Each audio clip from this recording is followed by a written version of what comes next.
Hey, what is up, everybody? Welcome inside the Guilty as Charged podcast here for a Saturday Q&A. Hello. Q&A like we always do on Saturday morning. So excited to dive into some questions. We do have some Patreon questions to start with today for the first time in a little bit. So we'll dive into those first, and then we'll kind of open it up to the chat as we always do. First and foremost, Stephen Gillard, new member. Welcome. Thanks for joining in. And this is officially the last hour in which you can go enter our Isaiah Spiller jersey giveaway. So after this is over, we'll be announcing that winner. So go join that up if you haven't yet. That being said, joining me today are my guys, Tyler and Alex. Tyler, we'll start with you, man. How are you doing? And are you all packed and ready for Hawaii? I'm doing very well. I'm not even close to packed for Hawaii. That said, I only need about 4 things, so I'll be pretty good to go pretty soon.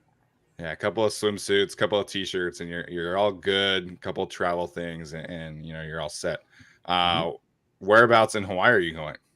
We'll be flying into Kona on the Big Island, and then we'll just be take a rental car, kind of travel around there. So she's been to Maui, I've been to Kauai. We both have not been to the Big Island together, so we're going there. Very cool. I'm very jealous. I love Hawaii. My grandpa was stationed in Pearl Harbor back in the day. Nice.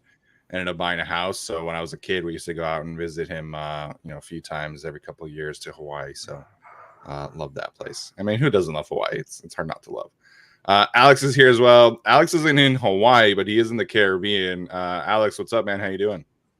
Tired, studying from finals, sleep deprived. However, you asked who doesn't like Hawaii, and I've never been to Hawaii, but isn't the flight to Hawaii like really long? I mean, from California, it's like 4 hours. 4 hours. Oh, yeah. See, that's the difference. Because from where I am on the East Coast, it's like a 12, 13-hour flight or something. Sure. Not doing that. I'm just going to go to Cabo instead. So, yeah. Maybe from California. Wouldn't Cabo just be like 8 hours? 9 hours? All right. The point is I like Mexico better. And so I'm just going to stick to that. But no, I've never been to Hawaii. I hope Tyler has fun, and I'm ready to get this show on the road. Yeah, Mexico has some great spots as well. Obviously, I served my LDS church mission there, so I'm a little biased to Mexico as well. But fun place to go. Where I served my mission was not a fun place to travel to, but loved it nonetheless. All right, so for those who missed the jersey giveaway, the details are on Twitter.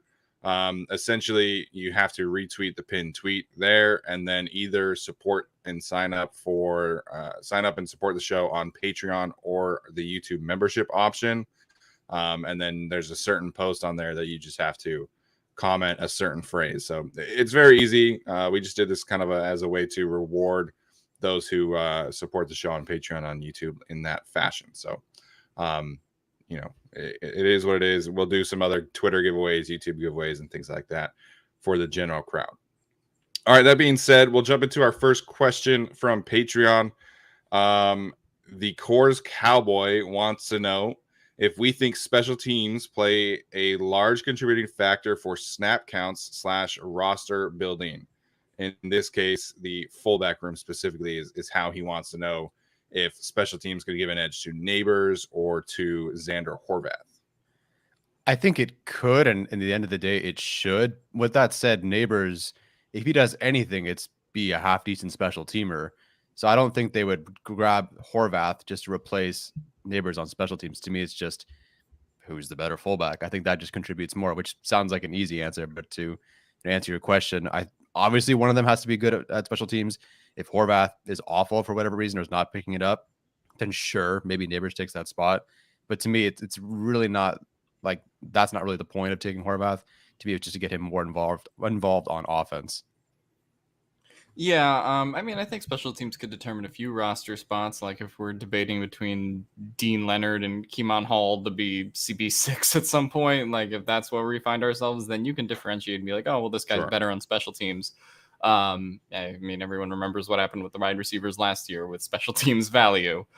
So, you know, it can differentiate some positions, but I just don't think they would have taken Horvath at all if they were seriously considering keeping Gabe Neighbors on the active roster.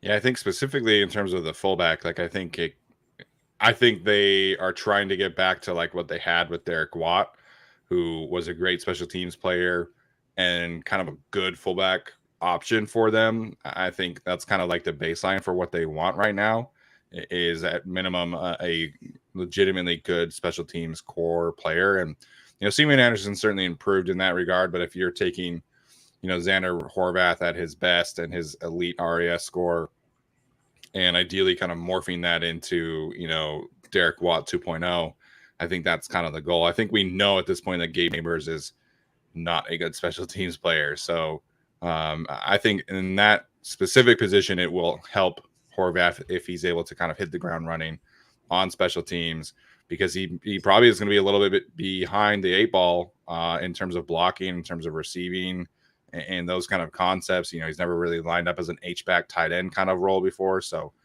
offensively, Horvath could have a little bit of a learning curve, but if he's able to, you know, hit the ground running as a special teamer, then I think that absolutely will help him make the roster. Yeah, I just don't see any way that Neighbors makes this, but good question. A lot of fullback stuff. No, everybody loves the fullback. I see a couple questions in here in the chat.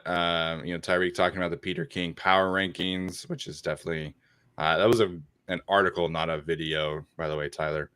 And Nate has a question about Staley familiarity, but we'll get to some of these other Patreon questions first. Justin Reyes wants to know, why do you think the Chargers chose not to address the right tackle in the offseason? Is it confidence in the improvements Norton/Pipkins have made, or is it the safety net of having Filer as an option? That being said, who do you think is the game one starter at right tackle? Alex, you want to take that one first? I think it's the safety net of having Filer as an option if they really need to. Obviously, you sort of hope Trey Pipkins does develop, right? You know, as much as Tom Telesco was like, you know, we're bullish on Trey Pipkins and all that. That was last offseason. I do legitimately think they are hoping for that. But in the event that it doesn't work out and it becomes apparent that it didn't work out, you can fall back on Filer at right tackle as opposed to, you know, giving out another contract. But, you know, it's still early. I don't want to say early in the game, but there are quite a few right tackle options still available. If at some point, you know, through training camp, they just realize, okay, this isn't working and we need to do something else, they can always fall back on that as well, right? It doesn't seem like Darrell Williams hasn't signed anywhere, right? No. And Riley Reif has not signed anywhere. So, I mean, there are still options if later on the offseason they decide to change course.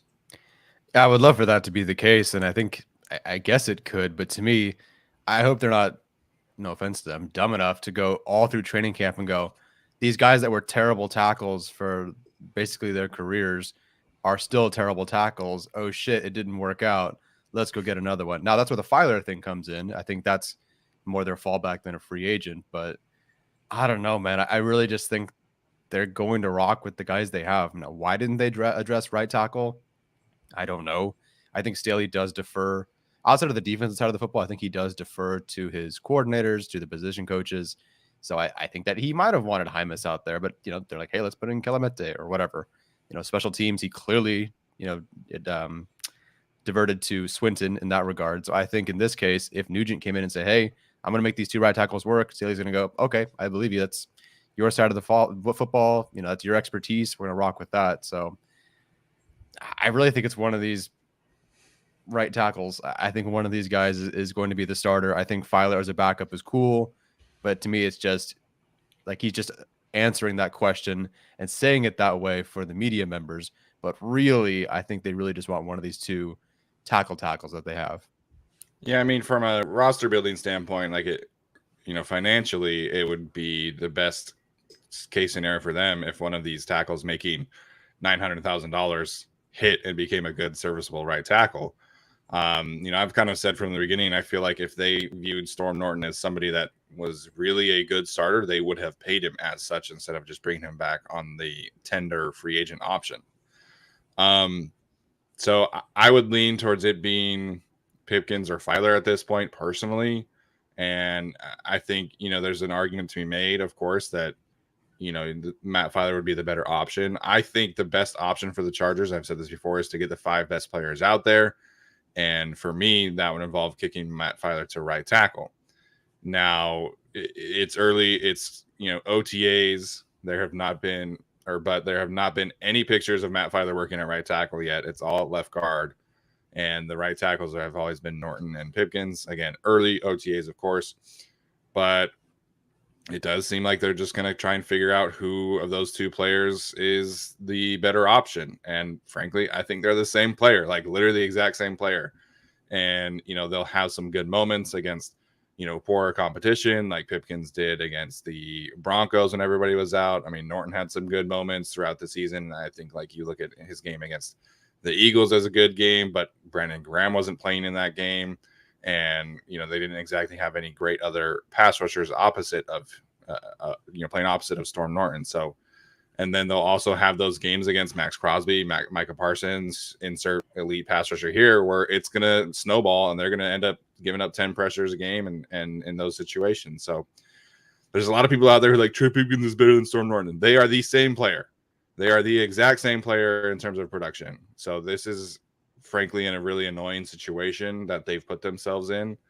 But I think that they want to give these guys a chance for whatever reason and see if Brendan Nugent and Sean Surratt can turn them into quality players. I just have my doubts. Yeah, it just kind of feels like they are what they are. I don't see how Pipkins he could be better. Norton was dead last in almost every category. So you could get 45 out of 52 this year. But like you said, they're basically the same at this point. I mean, if you took Norton's 3 worst games and just made them average games, then you're not talking about the worst production. You're talking about 42nd, like Tyler's saying. So it's like really how much of an upgrade are you getting with Trey Pipkins? Whereas if you put Matt Filer out there, we've seen him have legitimately good NFL offensive tackle tape and production. In his full season starting as right tackle, he allowed 24 or 25 total pressures, and his pass blocking efficiency rating was nearly the same as it was this past season at left guard. And those numbers put him middle of the pack, which is what the Chargers need. They need a middle of the pack right tackle, and they have one in Matt Filer. I feel like there's every other option they could do makes more sense than what they're going to do. I know. I could be wrong. Again, it's positivity season, so everyone will tell us, be more positive, and these guys will make it work. But I don't know. We've just seen this song and dance before. Right. Like if they're not a good tackle, they're not a good tackle. I rarely see someone who's not a good tackle, in fact, be a bad tackle, also be like, oh, I'm a very good tackle now. Or even average. I guess we can hope for average. Yeah. And I guess that's the point. But still, like you said, get the best 5 guys out there. I don't think I've seen a Chargers staff take an average-ish tackle and make them, have a real career year since King Dunlap, probably from the Eagles, when he was just kind of like a extra guy for them. And then they jumped up and became a starting left tackle. Right. But even that was short-lived. So it's just, I don't know. We'll see what they end up doing. Jamari, was playing left tackle all year. Switched to right guard in the championship game, gave up 1 pressure just because he felt like it. To me, I would aim for something like Zion, Lindsley, Salyer, and Filer, but they're going to go with one of these guys. They think they can help them. To me, I think that also, talking about the tight ends later, kind of limits what McKitty can do, because now instead of having him be your H-back type, you're probably just having him as more of an inline type or somebody that just helps out the right tackle over and over and over again. And so now it's like, okay, well, now we're limiting what McKitty can do. Maybe he's not much of a receiving threat this year. Now we're kind of stuck having to help out Pipkins or Norton or whatever. I don't know. It just does not feel like the best way to maximize your roster. Yeah, I mean, I feel really good about their group of interior players being solidified, right? Like, if anything happens to Filer or Zion, like, I feel good about having Sawyer and Hymas as those depth options, and Will Clapp certainly as well. So they've improved the offensive line. The offensive line will be better just because I think Zion is an upgrade at right guard, even over Ode Abuji. I've said that. And then you have better depth behind them. But at right tackle, it's like, you don't have to settle for this. Like, you don't have to settle for 42nd out of 45th being an upgrade. So, I mean, I wish they would have been able to bring in, Dennis Kelly, David Quessenberry, someone to at least provide like legitimate competition, because right now it's just like you're having competition, but really, like, what's the point? Yep. Okay, so we have one more Patreon question from Brady Wooten. He wants to know what we think the snap count share will look like from the tight end room. Of course, the Chargers signing Gerald Everett to take the place of Jared Cook. You have Donald Parham presumably taking another step forward. You have Trey McKitty presumably taking another step forward. Do we see a fourth tight end maybe working in there? What do you guys think here? I definitely think it's possible. Steven Anderson playing, let's see, like, it depends on the week. Obviously, when Parham got hurt, he jumped up more, but generally around 20 to 30% of the snaps. Again, if McKitty is the inline tight end, he's going to stick there. It's not an H-back type. Like, they might have to carry another H-back sort of type. It's another spot for Campboy or Krummenhoek or whatever. Jared Cook, like 50, 60% of the snaps. I assume that's just Gerald Everett's role. He just slides right in to that Jared Cook role. That doesn't really change. Donald Parham, about 40 to 50% of the snaps. That probably doesn't really change. It really becomes interesting to me when you get down to that inline tight end H-back type, and they don't really have that. We have to assume that McKitty could be that. We have to assume that Horvath could be that, and I think that's what they drafted him for. We don't really know that yet. So I think whoever wins that third tight end, or excuse me, that H-back sort of spot will get more snaps than the fourth tight end, but I don't know. We'll see. I don't know what plans they have for McKitty. Yeah, I don't know what plans they have for McKitty. I would probably say if we're just sliding Everett into Cook's role, I actually think he'll probably increase in snap percentage over Cook just because of his competency as a blocker versus, I mean, that was a big problem for Jared Cook the last couple of years in particular. Donald Parham probably maintains 40 to 50%. It really depends on if they keep a fourth one, because if they don't, then, McKitty is going to be on the field a lot. If they do, also, do you think that player is as reliable as a Steven Anderson type to the point where you would want them active on game day, or are they kind of like a healthy scratch kind of like player just in case? I think for the time being, until we see more from Campmoy or more from Krummenhoek, that they end up keeping 3. Kind of would have liked to have seen them resign Steven Anderson, especially for what the value of that contract was. But at this point, I think they probably are stuck with 3 tight ends. Yeah, I think they'll keep the 3 tight ends and the fullback in Horvath, and I think you'll have Horvath be, more active. I don't think he's going to, he's not going to step fully into Steven Anderson's role. I think that would be, a little egregious, if you will. I think McKitty kind of takes on the lion's share of that role. So I think we see Horvath probably get, 10 snaps maximum a game on offense, and then the rest of it just be kind of special teams this year. Hand the ball off to him, from time to time, and use him as a pass catcher from time to time. But I don't think they're going to come in and give Xander Horvath, 25 snaps a game, because I think there is going to be that learning curve. But I think Trey McKitty can certainly handle that. He did a lot of that at Florida State. He did a lot of that at Georgia, a lot of that H-back hybrid stuff. So McKitty's used to it, and he looks good, man. He looks like he's added, 5-10 pounds of muscle or whatever. I don't know, but he looks like he's taken a good step forward in his personal development, and that's to be expected. He was coming off an injury last year, so having a full offseason, I think, will be good for him. Yeah, there's one, but so offensive line, if we had Smith, I'd feel better about whatever they're doing at right tackle, but they don't, so I don't feel so great. This group, whatever they decide to do with this tight end group, I'm all for. Tight end fullback group, run game coordinator, whatever. Kevin Koger, I full faith in what he can do. I mean, Kevin Koger, I hope everybody enjoys the final year of having Kevin Koger on staff, because he probably get an offensive coordinator job next year after getting 2 interviews this year to take that step up. So really excited about this group. This group is so young, so athletic. I think all 3 of them can really give you a boost in their specific roles. So I'm really excited to see what year 2 under Kevin Koger holds for this group. All right, well, we mentioned it earlier. We'll talk about Tyreek McKeithen. I'm going to guess McKeithen. Apologies if I pronounced that wrong, of course, but he wants to know our thoughts on Peter King having the Chargers number 2 in his power rankings article. This came out last Monday for Peter King. He always does Monday morning quarterback, or wait, no, that's Football Morning in America or something like that. I can't remember the exact title anymore. Anyway, Peter King for NBC had the Chargers at number 2 in his power rankings. He loves what the Chargers have done in the offseason, believes that they have improved the most out of any team, and I think he just really believes in Justin Herbert. So, Alex, what do you make of Peter King having the Chargers number 2? I think for what it's worth, the Chiefs were right behind them at number 3. I want to say the Broncos were number 9, and the Raiders were like number 10 or 11. So what do you think, Alex? Yeah, no. I mean, I'd love to put the Chargers number 2, and if we're talking about projecting this out to where they could be by the end of the season, I don't think them being number 2 is impossible. But just looking at this Peter King list that we have, I mean, what part of the Chargers roster is as complete as the Rams? And the Rams just are coming off of the Super Bowl. I don't think they got worse outside of losing Von Miller.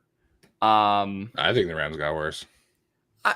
I mean, I think they're worse, but significant enough worse for the Chargers to jump them at this point. I think that's a little too early to say, especially considering just their offensive structure. And they do still have enough on defense. You have Jalen Ramsey and Aaron Donald. I think that's kind of all you need. It's a little too early for me for the Chargers to be at 2. I think there's an argument for them to definitely be top 5. Just looking at this Peter King list, right? So Buffalo is number 1. You have Chiefs, Rams, then Packers, 3, 4, 5. I think where I would probably put the Chargers is like around the 6 or 7 range, somewhere around like Tampa Bay, Cincinnati at this point. That's kind of where I would put the Chargers, but I think it's a little too early for number 2, dog. Yeah, I guess if we're talking about roster, sure, I could see that, but to me, they have to earn this. You can go ahead and put them at number 2 or even number 1 if they come out of the gate and they beat the Raiders and the Chiefs, let's say. Even that is a little early, but at least you've seen this team beat 2, I think probably 2 top 10 teams in here, certainly the 3rd team. I just think they have to earn it. Even if the roster, you could argue, is top 2, I just don't. They have to earn it. And I think the Rams deserve, even though they got worse, I think they deserve to be ahead of the Chargers. I think I could see the Chargers being ahead of the Chiefs, to be completely honest, because the Chargers do contend with the Chiefs pretty well. And I think the roster is much better and the Chiefs got worse. But still, like Green Bay, Tampa Bay, I think the Chargers at 5th or so makes sense to me. I'm definitely not putting them behind the Bengals. Baltimore is interesting. And we get the Eagles here at number 9. It's very interesting. I don't know. I just the Niners at 10. Interesting. It's probably the quarterback situation. Debo. I guess he's assuming Debo is up in the air still. Yeah. I meant that being high. Oh, really? Yeah. They're going to take a big step back at quarterback. Are they? Are they? Jimmy G might still be the quarterback. Dude, Trey Lance is going to struggle, man. Trey Lance, he's going to be an effective runner, but I mean, he didn't have a junior season at North Dakota State. Like, he's going to struggle as a passer. I don't know if he's going to play this year. That's kind of my thing. They can't keep Jimmy and his $25 million price tag, man. They got to cut him or trade him. That's what we've been saying for the last couple months, though. I mean, even going into last offseason, that was a thing. 16.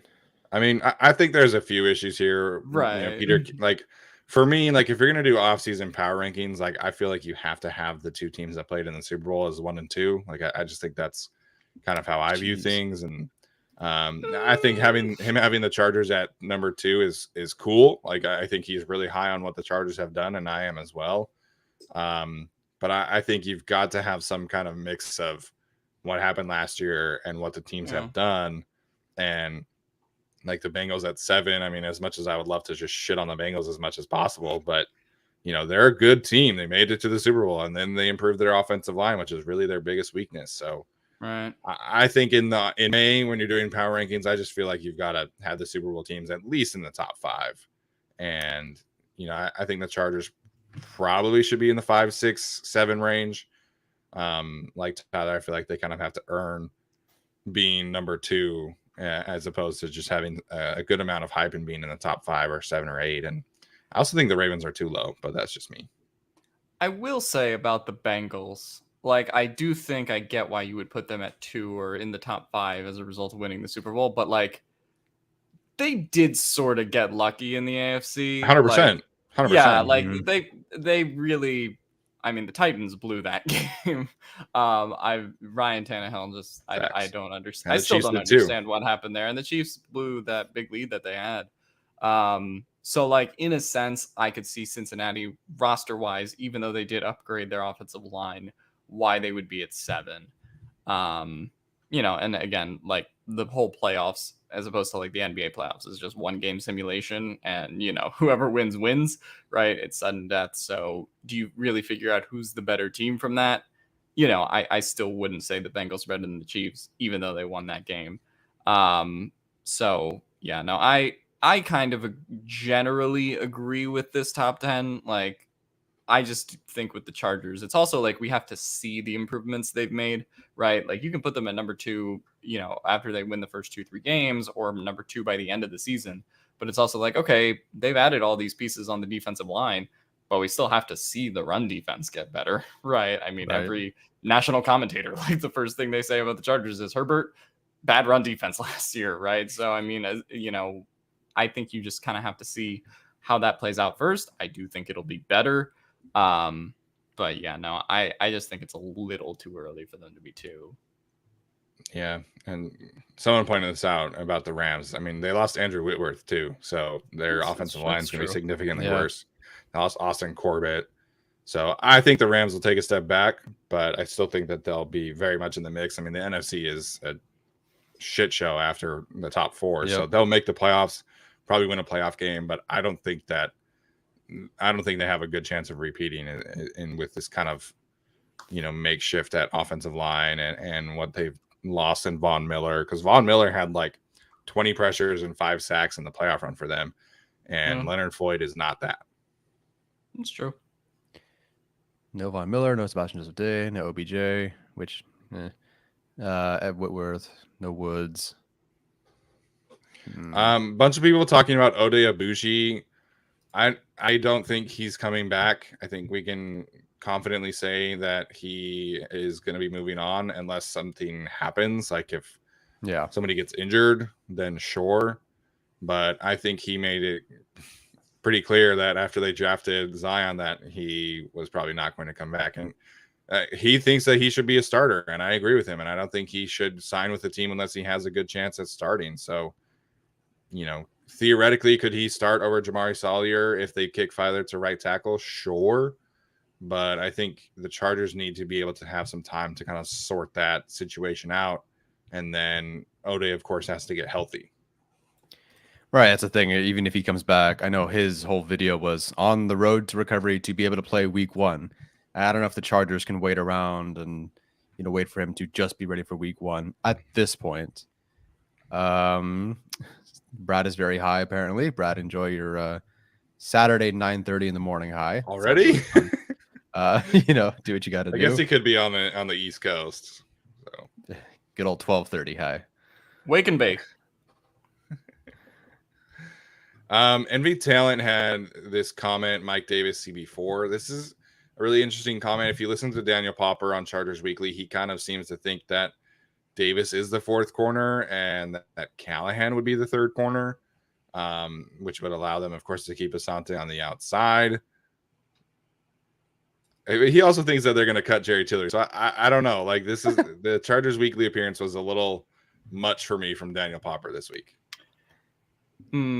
Like, I also don't know if the numbers matter as much in the cornerback room with how they're going to be deployed. Like, Sure. Michael Davis is still going to be on the field a lot, right? Like, same with Bryce Callahan, same with Asante Samuel. So, like, yeah, you can make a difference between who's CB2, who's CB3, who's CB4. But really, those four guys are going to play a lot with how Staley uses his defensive back. So I kind of think it doesn't matter.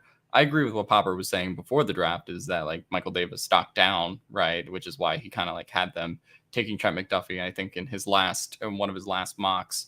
But I just, I don't really think Michael Davis being CB4 or, where you would put him on the depth chart matters with how much he's going to be playing.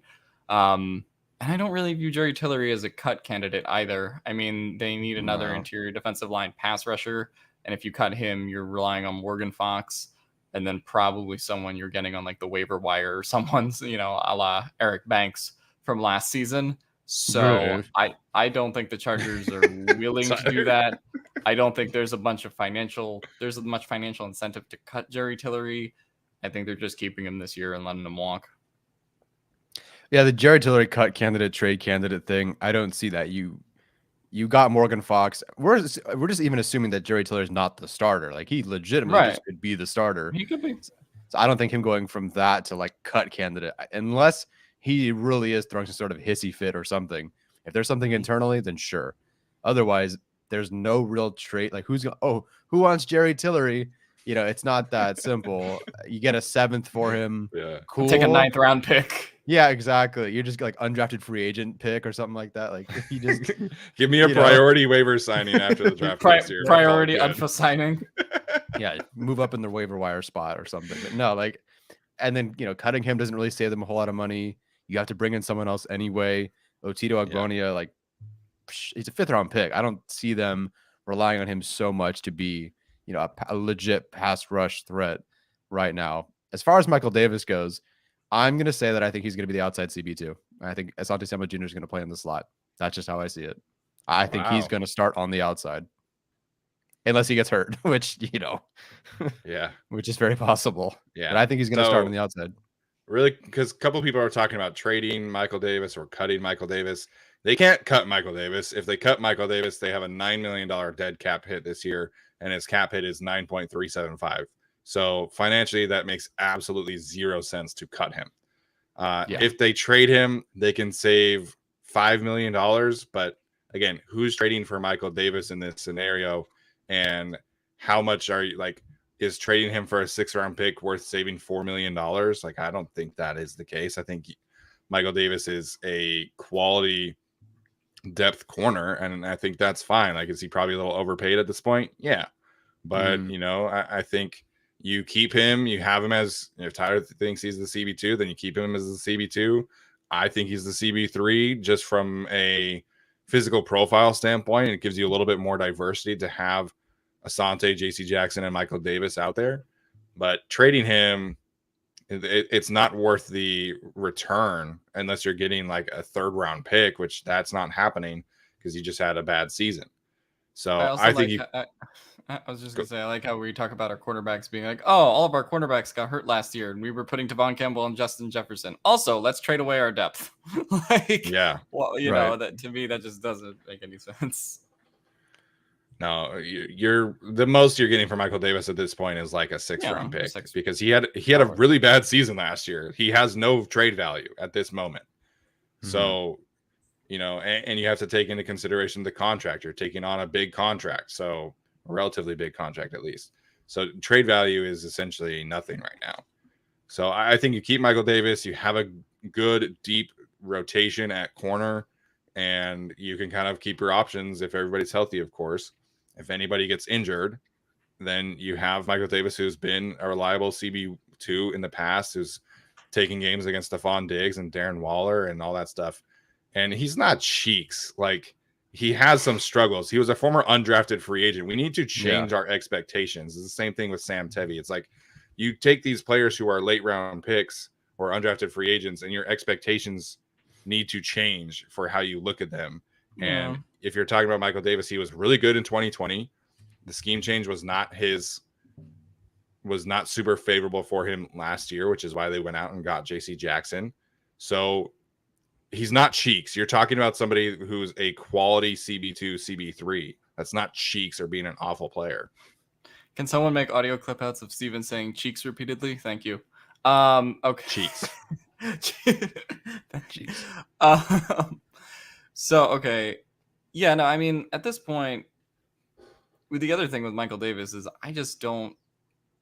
Yeah, he was really good in 2020. Like, I think people forget like how good he was, and how good he still can be. I'm not saying he's going to have like a breakout season or anything, but you know, if you have like one game where, I don't know, you're playing the Bengals or playing the Chiefs, you know, can he go one-on-one with somebody from those teams and do fairly well when they don't have him covering Byron Pringle, weirdly?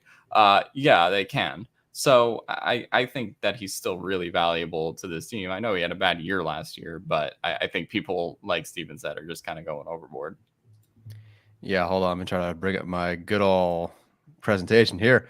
I did this a while ago in a different mailbag, but look, Michael Davis, like first 5 games of the season, 33 yards a game, playing in the box, covering tight ends, 58% completion rate his way, plays really well. It's just everything after that game getting benched, a hamstring injury in week 8. And after that hamstring injury, everything pops up, right? Week 9, whatever, 11 to 15, he finally comes back, 50 yards a game, 4 touchdowns allowed. If he's healthy, I really think he's the CB2.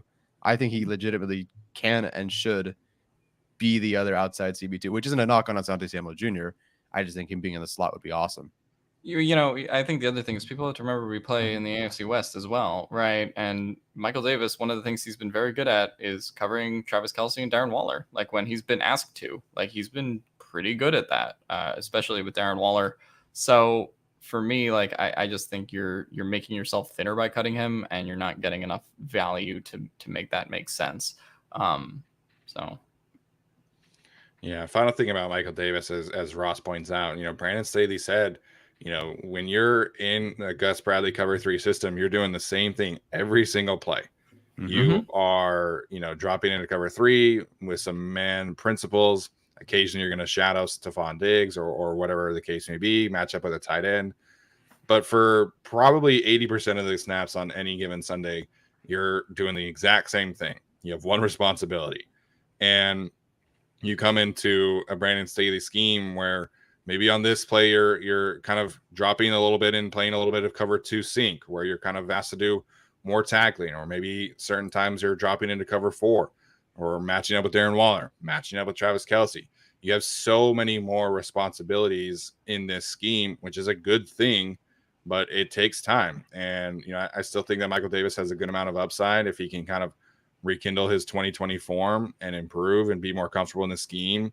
As every player has kind of said, you know, we've heard from Asante and Drew and Derwin about they're hitting the ground running this year, as opposed to, okay, like, what does this mean? What are my responsibilities here? You know, how are you kind of wording this? And all the players have kind of said that, you know, switching defensive schemes or offensive scheme is like learning a new language. And as someone who's learned a second language, it's very, very difficult.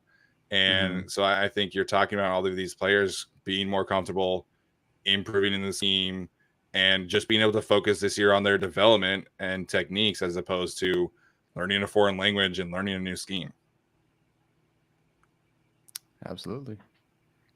Arjun bringing in Stranger Things season 4. Really relevant, Arjun. Thank you for contributing. Hey, man, Stranger Things is fantastic. I actually do want to mention this because, you know, Arjun's been tweeting about it.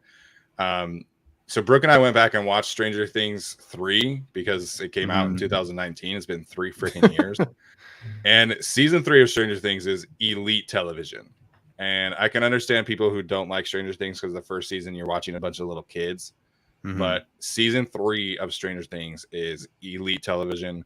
I have not started season 4 yet. Brooke had to work prom last night, so we're waiting to watch it together, obviously. So we'll start that later today. But I'm very excited. See, I actually thought season 1 of Stranger Things was really good, and then season 2 was where it dipped for me. I never watched season 3, but Yeah, I probably should get back on that. But like season 1 was like I binged that all like in a day. Like it was really good.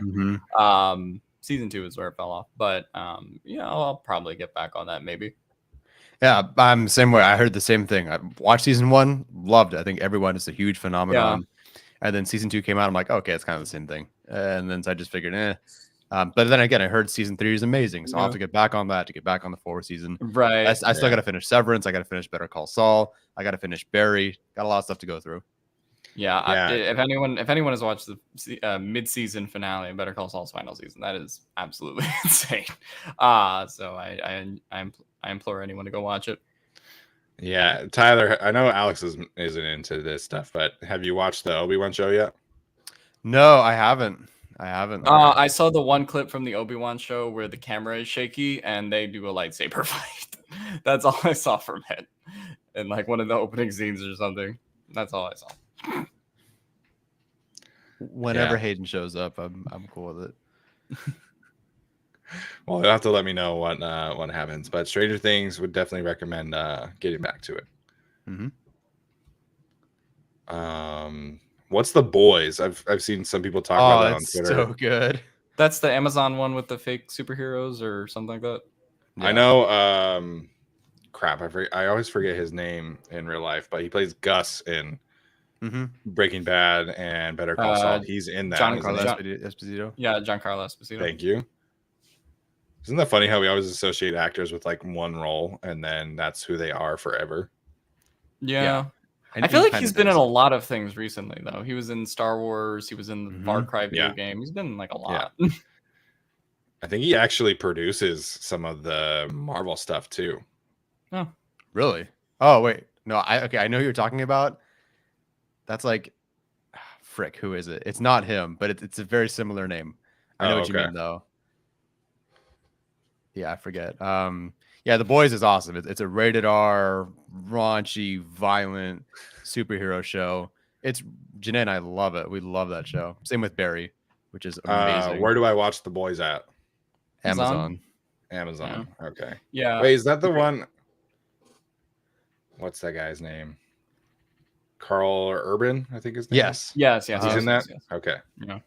The only thing I'll say about Giancarlo Esposito really quick is that in watching Better Call Saul, you do have to suspend a little bit disbelief about it being a prequel and be like, oh, Bob Odenkirk looks like 10 years older than this than he did in Breaking Bad.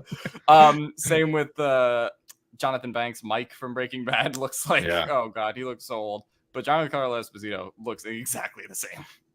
Yeah. Love that guy. Interesting question from Steven. I always love jersey questions. If you could assign our alternate jerseys to specific games this season, which games would you guys choose? I want to see the Navy in prime time. So I want to see them go Navy with, against the Broncos or against the Rams, maybe. But I think we need more Navy in our lives, and I want to see it on a primetime game. I remember being so hyped in 2020 because they were going to wear the Navy jerseys to Buffalo, and I was like, "Yeah, Tyrod Taylor revenge game." Let me check that was the game. That was the game where Michael Davis clamped Stephon Diggs, though. That was the only good thing from that game. That was also the game where they called a quarterback sneak on 4th and 1 from the 2-yard line. Was that the Joshua Kelly jet sweep game? Also, yeah. Oh, jeez, it was. Oh, that's stinky. Man, we gotta get some better juju around the Navy jerseys. The past years have not been great performances. What were the other 2 years? Or what were 2 games? Last year was the Patriots game. Oh, jeez. Which it wasn't a terrible game by any means, but it was definitely a letdown. They just do, or they do 2 Navy games. I think they did 2. I just can't think of who the other one was. Was it like Giants or something weird? They did one color and one. I think color Giants one was Navy. royal blue. Giants was color rush. Patriots was navy. Okay. And then other than that, it was just all whites, white or blue with different combos of pants. Yeah. No, they've leaned into the white and powder blue, which I can't fault them. I think the all white looks amazing. but I need more. I need more navy in my life. I think, having seen all of the new combinations in person, I think the navy is my favorite one. I'd love to see Color Rush like week 2 Thursday Night Football against like the Chiefs or something. I think that'd be a fun one. Other than that, I don't have too many jersey opinions. Wear them when they wear them. Yeah. Give me like mid 2000s sort of Chargers jerseys for one game. Give me like the old LaDainian Tomlinsons or something. Oh yeah. Not that they're called that, but you know, like just that particular, not late 2000s, but like that nice dark color. I think starting next year they can match the Change helmets too. So that'll be fun to have. You know, I don't think that they would do a powder blue helmet, but you know, getting like a navy helmet for that one game, or a powder or a royal color rush helmet. Royal color rush for that one game. Is the color rush your favorite, Alex? Of the alternates, yeah. I like color rush better than navy. See, I don't want to poo-poo on the navy, but you like the old navies. I do. I like the old navies where it kind of had the white lines on it. I do. I like that one a little bit more. I don't know. Something always bothered me about the bolt being translucent as well. And I know that's supposed to be minimalist and sleek, but I do kind of like the old ones better. I don't know what people think about that, but I do still like them, but I am higher on the color rushes. Where are you ranking all yellow, Alex? Fucking garbage tier. I remember I saw Stephen at the draft wearing the yellow 33 that I choked my like 3-game lead to him in week 18, and I was like, I can't believe I let this happen. Everybody at the draft and everybody in the comments loves the yellow. So the yellow jersey sucks. I'm sorry. No, yellow cannot be a primary color for a jersey under any. As a primary color, absolutely. No. If you do all yellow, like Oregon will wear an all yellow from time to time, and it just looks absolutely hideous. But like, I think the Chargers yellow. I think as a fan, just wearing like a yellow jersey looks good. Yeah, like it's not terrible as a fan. I just personally wouldn't wear a yellow jersey, and if they ever try to make that an alternate that they wear on the field, I will rail against it. But we'll see. I think if you put it with like white pants and the white helmet, I think it wouldn't look too bad. But yeah, if you do yellow jersey, yellow pants, it would look absolutely awful. Yeah. Someone saying the yellow jersey, yellow pants what the Rams did in like 2016 for their color rush when they wore it was those, their like, color rush. Yeah. Oh God. Someone says we missed a super chat. We technically already talked about this. To be cut or trade Tillery seems like the odd man out. We did already talk about this. I think he's neither cut nor traded. Nor traded. Yeah. I was just about to point this out, so appreciate you pulling it up, Tyler. But he's going to be on the roster.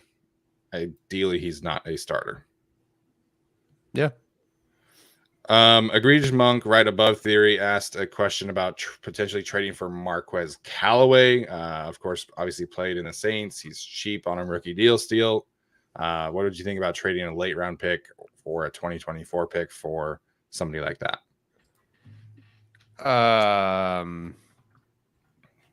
So first of all, I have to look at his history. Does he have any history with Lombardi? Yeah, he's been in the Saints. He's been on the Saints for like the last 3 or 4 years. Wikipedia says, but he didn't really ever play a ton until this past season. Mm-hmm. So before that, it was more Traquan Smith. He did go to Tennessee, so there's like 42 coaches with a Tennessee connection. There you go. I like sure. I don't think they're going to make those moves. Yeah. What is the Saints? What's their receiving core situation? So it's Olave, it's Callaway, it's the. I think they re-signed Traquan Smith. Yeah, they re-signed the small guy, Lil Jordan Harris. I want to say his name is, or Humphrey, maybe. Little Jordan Harris. No, it's actually his name. Oh, really? Yeah, his actual name is like Lil Jordan. Oh, jeez. There's a Lil Jordan Humphrey. Lil Jordan Humphrey. Okay. That's not a Saints guy. Wow. He was on their team. Yeah, I didn't watch much Saints last year, so Deontay Harris. I believe that's him. Yeah, 5'6". Holy Lord. The only Saints game I remember from last year was the one where Jameis tore his ACL and they still won, and then the one where Trevor Siemian beat Tom Brady. Was that one of them too? Those are the only two I really remember. So our lads they signed Jarvis Landry. Forgot about that. So they have Michael Thomas, Chris Olave, and Jarvis as their starting trio. Then they'll have Marquez Callaway and Traquan Smith. Deontay Harris is. I would imagine they keep those 6. I mean, maybe you could convince them to trade Marquez Callaway. I'd be fine with it. I don't know if he's necessarily. Right. Then you're getting into the conversation of like, okay, well, do they keep 6? Do they keep 5?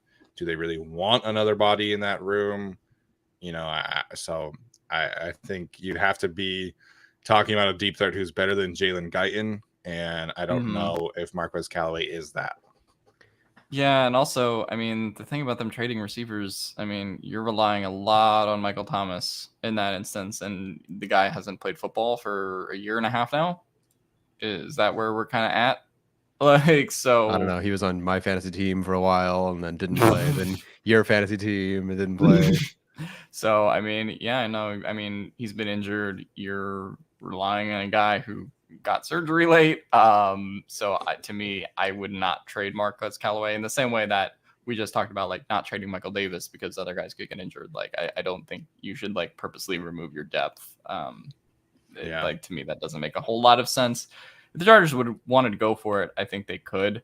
Honestly, I think the Chargers are pretty set at receiver at this point. I mean, you have Keenan, Mike, Palmer, Guyton, and obviously DeAndre Carter, and I think they all do something different, right? Like I don't think Guyton and Callaway would be redundant, but I think in the Chargers' eyes, I don't know if they would want to forfeit a pick to kind of just like have another Guyton. Not that Callaway is not necessarily, but like I think the 5 guys they have right now are pretty clearly defined in their roles.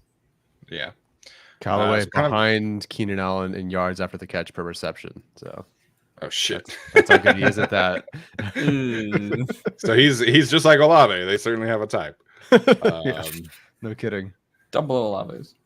All right, Demetrius had kind of a follow-up question here, and I wanted to talk about it. So he asked, how many deep shots should be expected this season from Herbert and our offense? I think it'll certainly go up, but you know, he was on the Ringer podcast with Stephen Reeves, Kevin Clark, and Benjamin Solak. And if you haven't listened to that interview, I think it is well worth the time. It's my favorite Justin Herbert interview I've heard so far.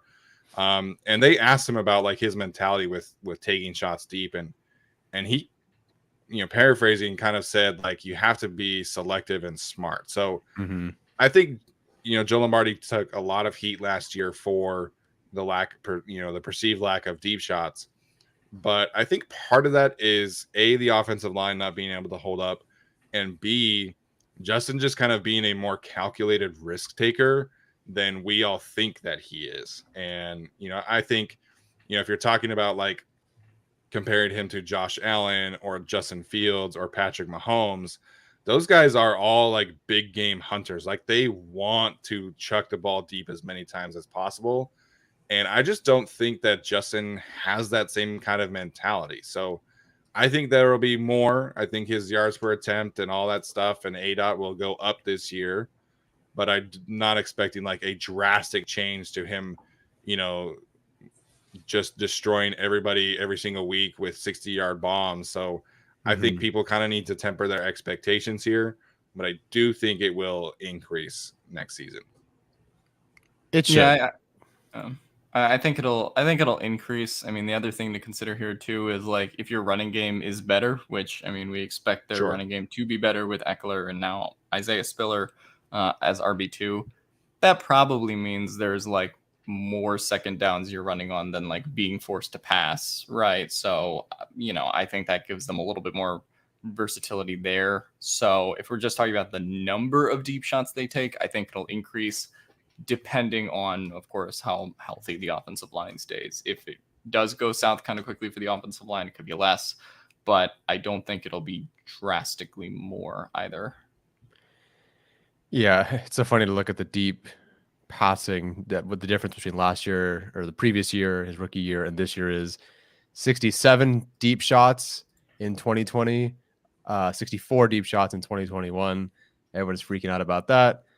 Big time throw percentage went from 28.9 to 28.8. Average depth of target actually went up for Justin Herbert. So it should increase. I just don't know, like, oh, we're gonna get back to throwing it deep. It's like it was kind of the same. It wasn't really all that much different than 2020. But this time, I think the line's gonna hold up, or he'll be more comfortable throwing to Jalen Guyton, who was wide open several times, waving his arm, and they just could not get the ball to him. So hopefully they can do that more this year.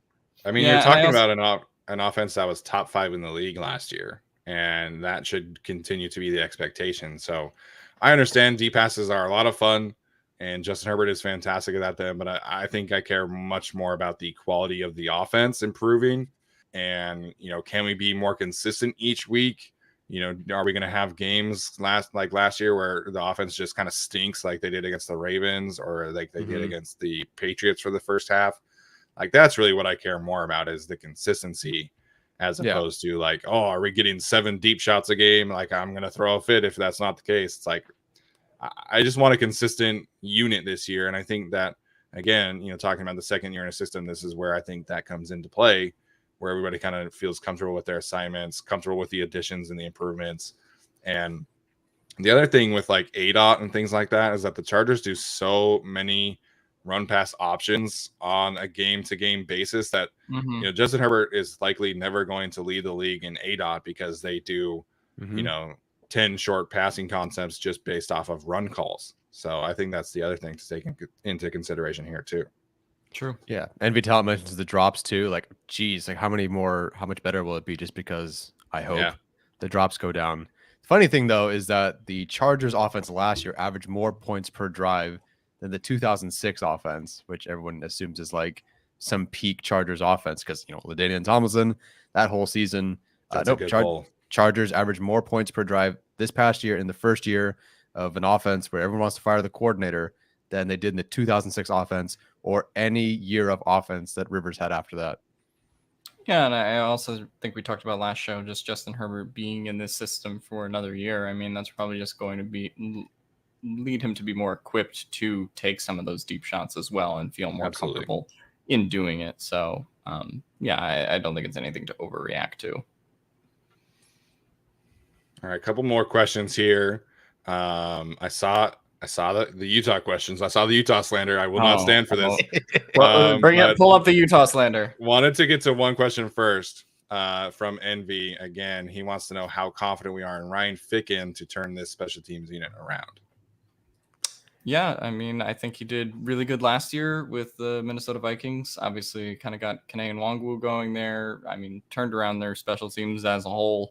I guess the interesting thing is I don't know if they have like a lot they have to turn around, right? They sort of made the marginal improvement last year. I mean, we did get on this show sometimes and we're like, okay, they went from 32nd to 31st, and we talked about it like we had won the Super Bowl when it came to special teams rankings. Yeah. But you have the kicker there, which I mean is a huge part of it, and having Dustin Hopkins, who's going to be 80% field goal kicker, right? Like the fact that you have that now or more is huge.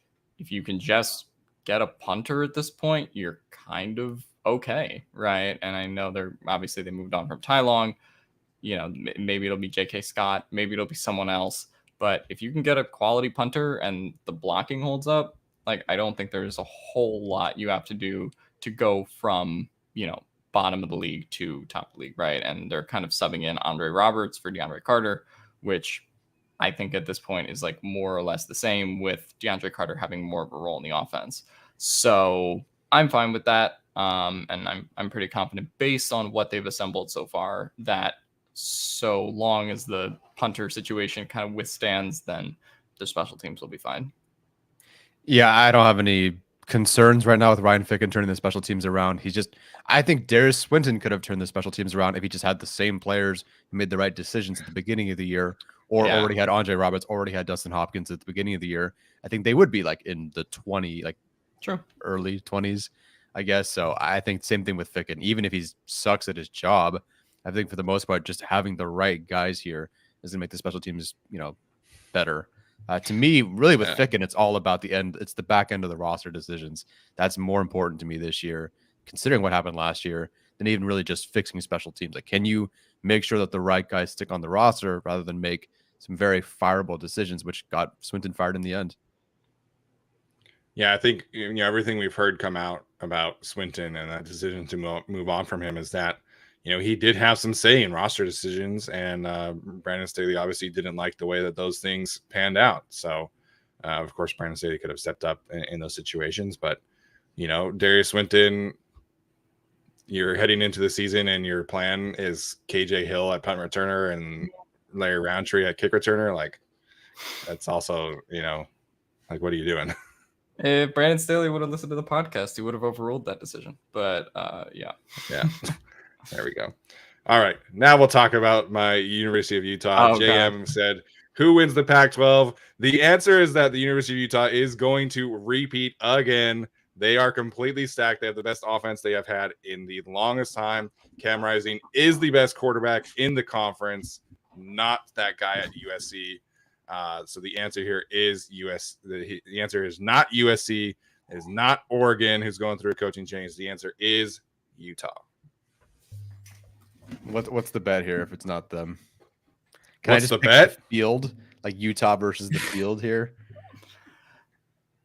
I mean, if you want to do that, you can do Utah versus the field. I don't follow USD enough to even tell you. What if we make the bet that if Utah doesn't win the Pac-12, Steven has to eat like a large serving of funeral potatoes as he records the show? like the biggest portion we can find, and he just has to talk through while he's eating. That's the bet. Something like that. Podcast has to eat a whole pan of funeral potatoes.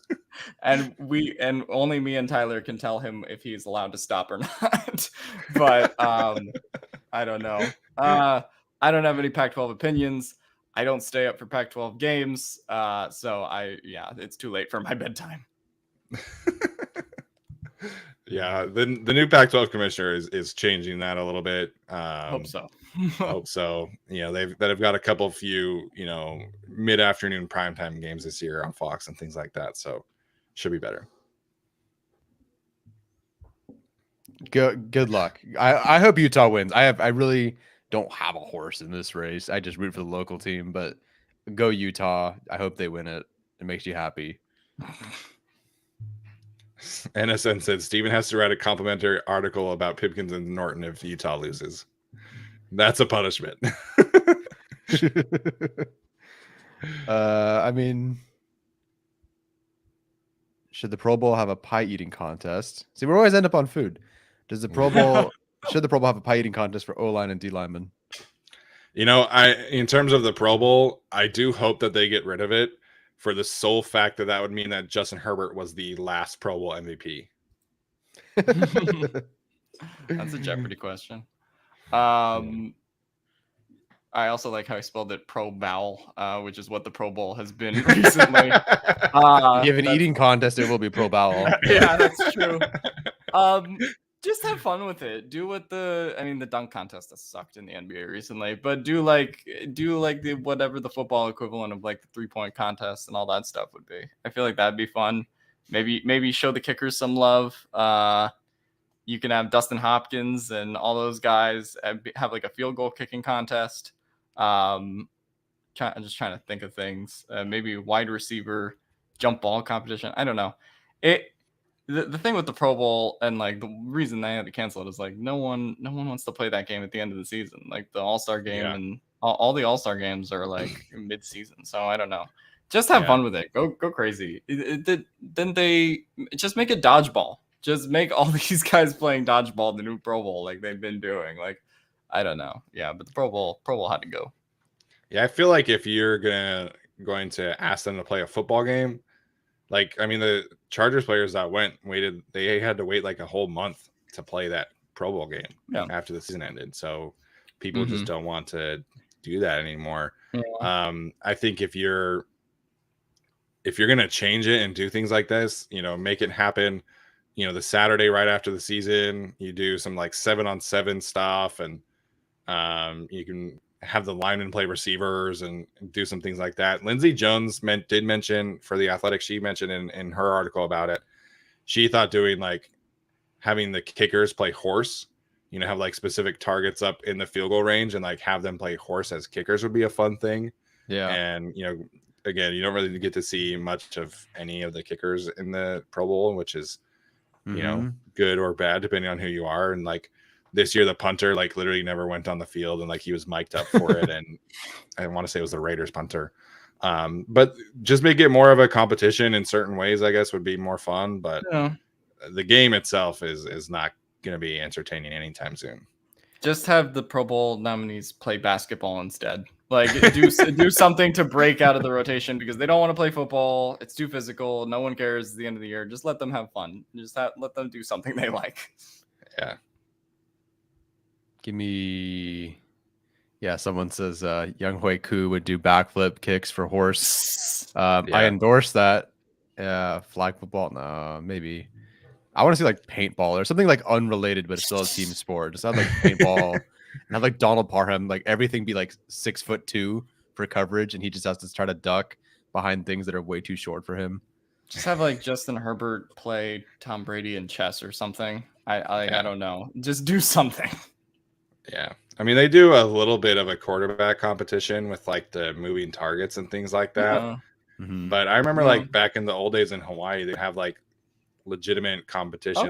There's that thing that the Chargers used to always do with the Saints when they would do joint practices where they would have like a very specific drill.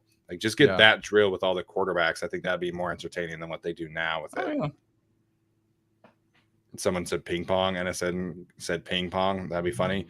Justin Herbert said on the Ringer podcast that him and all his teammates are starting to play pickleball. Have either of you guys played pickleball before? Is pickleball the one? Is pickleball the one where you hit the ball against the wall? No. That's which one's that? I can't remember what that's called right now. With like the talking about handball inside. No, the one where you have it's like the sport the old guys play where they have the paddle and they hit the ball I know against what you the wall. mean. I don't know inside, what that's right? called. I've literally done this before. I can't even think of what I don't know what that's called. So Why can't I let think us of what know it's in the called? chat. I don't know what it's called either. Like, what is pickleball though?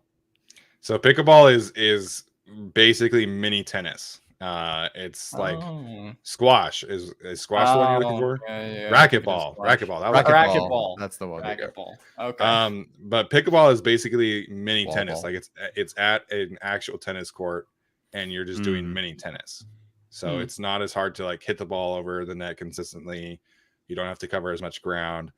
And Justin Herbert was saying that he and all of his teammates are starting to play pickleball too. And I'm like, that's kind of unfair because Justin Herbert is 6'7" and has crazy long arms. Like he doesn't have to move at all to play that sport. I like how the solution to the Pro Bowl is play anything other than football. That's really the solution that we're going for here. And yeah, I mean, I do think that's actually the right decision. Yeah, much better for your knees. Absolutely. Oh yeah. All right, so we were here for an hour and 8 minutes. Appreciate all the good questions. Somehow we always end up on stuff like this, so really appreciate it. Alex, any final thoughts before you head into those finals next week? I have no thoughts. My brain is dead. Tyler, hope you have a really good vacation, man. Enjoy Hawaii. You and Janae deserve a wonderful vacation. So, any final thoughts, dude? No, I'm getting out of here. See you guys. Enjoy your week. I will have a couple videos up just because, but otherwise I will be gone in Hawaii if I don't come back because I liked it so much. I decided not to return. Yeah. Okay. So obviously we are not doing an episode tomorrow or Monday because of the holiday. I will have an episode at some point, probably with Kyle or Arjun or both or Maddie. I don't know. We'll figure it out. Somebody else will be here with me. And then we'll be back, the three of us, for the week after that for normal episodes, and then we'll having a little bit of a break in general. So lots of fun stuff in terms of non-football things coming up for each of us. Alex will be back in the States soon enough as he gets back on his summer vacation. So really looking forward to that. As always, thank you guys for tuning in. We'll see you later.